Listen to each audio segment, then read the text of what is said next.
Social చికిత్స అన్నదానం చేయటం ఎందుకు చేయాలనిపిస్తుంది అట్లాంటి పనులు నీకు? అంటే నేను ఒక దివ్యాంగుడయ్యి నాలాగే చాలామంది బాధపడుతూ ఉంటారు.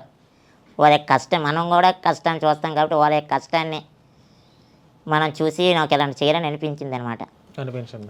అంటే ఈ రోజుల్లో అన్ని దానాల కన్నా అన్నదానం గొప్పదని నా అభిప్రాయం. అంతే కదా. ఈరోజు బతికేది ఓన్లీ తిన్న అన్నం కోసమే కదా. ప్రతి రైతు కష్టపడతానండి, దీనికి కారణం వాళ్ళు రైతులు కష్టపడితే కదా మేము అన్నం తింటాం.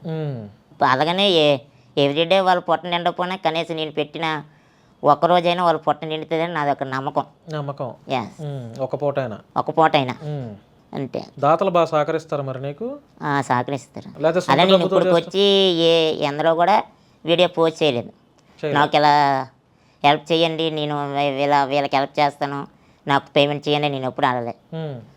నా సొంత డబ్బులతో నేను కొంత చేసేవాడిని. అలాగే ఇలాగ ఎవరైనా తెలుసుకొని వచ్చి బర్త్డేకి ఇలాగ మా కొడుకు బర్త్డే అన్నదానం పెడదాం రా అంటే వాళ్ళు తీసుకొని ట్రస్ట్కి వెళ్ళేవాడిని.